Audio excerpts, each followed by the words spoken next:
Bismillahirrahmanirrahim. Assalamualaikum warahmatullahi wabarakatuh.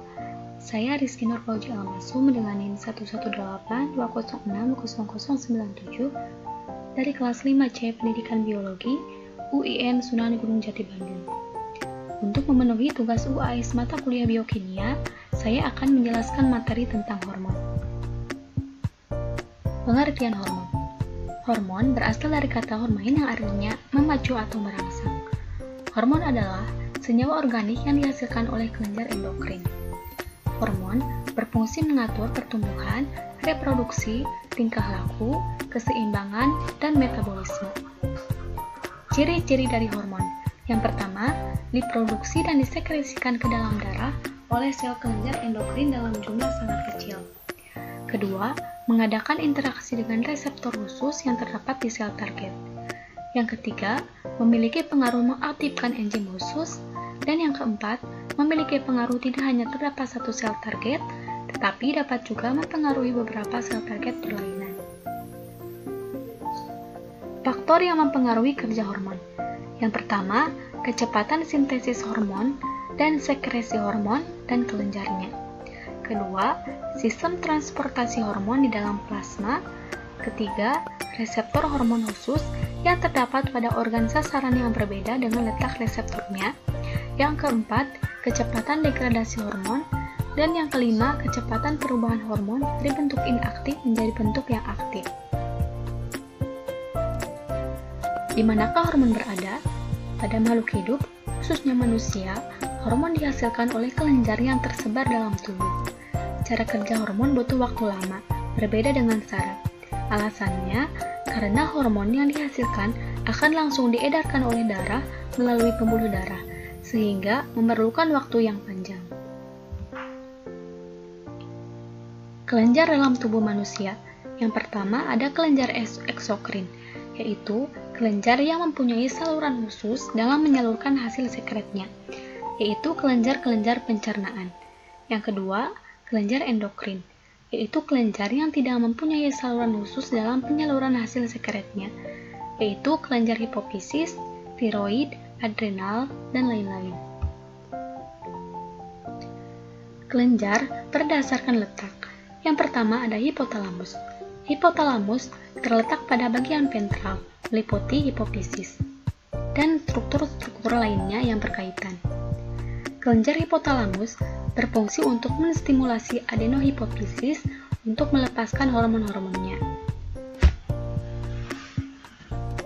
Hormon yang dihasilkan oleh hipotalamus. Yang pertama, gonadotropin releasing hormone. Yang kedua, tirotropin releasing hormone. Yang ketiga, kortikotropin releasing hormone. Yang keempat, somatotropin releasing hormone. Yang kelima, somatotropin inhibitory hormone. Yang keenam, prolaktin releasing hormone. Dan yang ketujuh, prolaktin inhibitory hormone. Yang kedua, kelenjar hipofisis. Hipofisis merupakan suatu kelenjar bilobi yang menghasilkan bermacam-macam hormon yang mempengaruhi berbagai bagian tubuh dan oleh karena itu sering disebut sebagai master control glands.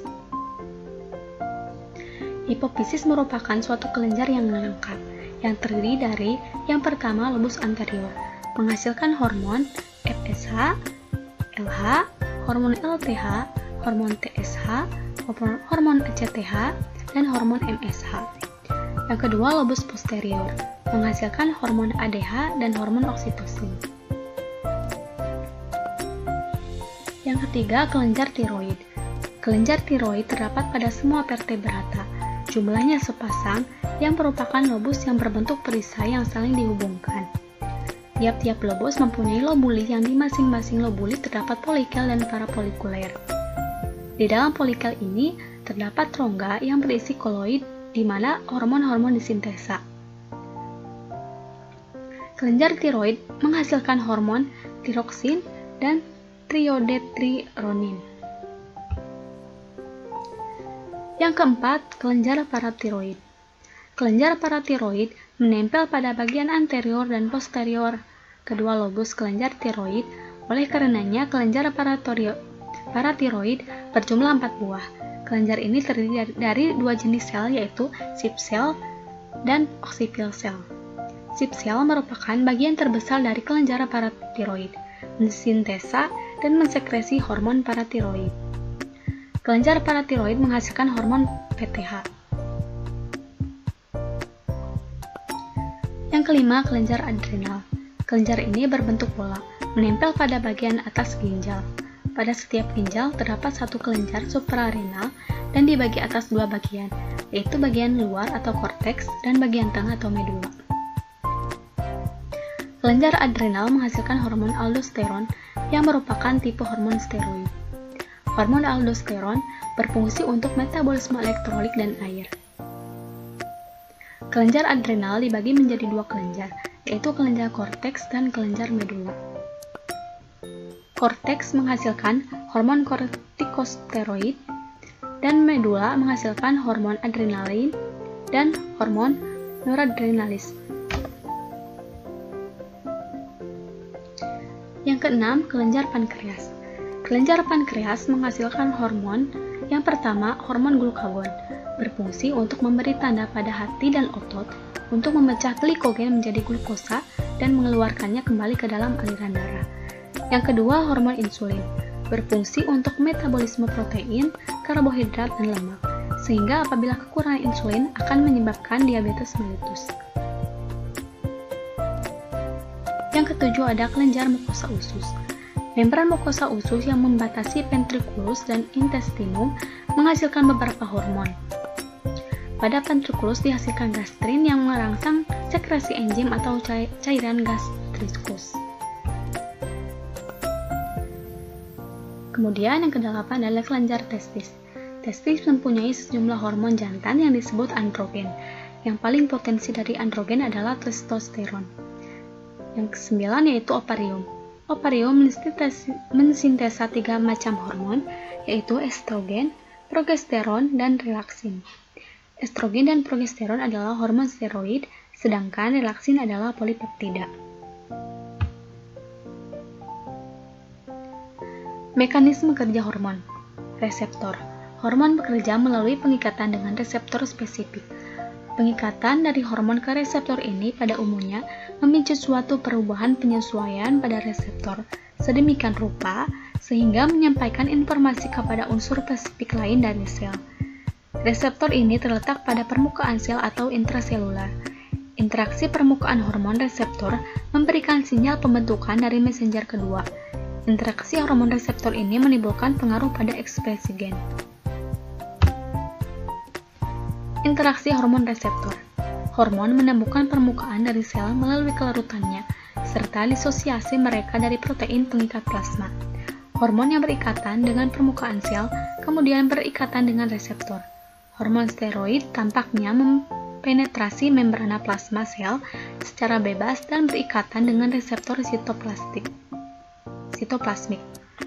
Pada beberapa kasus, contohnya estrogen, hormon juga perlu untuk mempenetrasi inti sel untuk berkaitan dengan reseptor inti setempat. Gangguan atau kelainan pada hormon.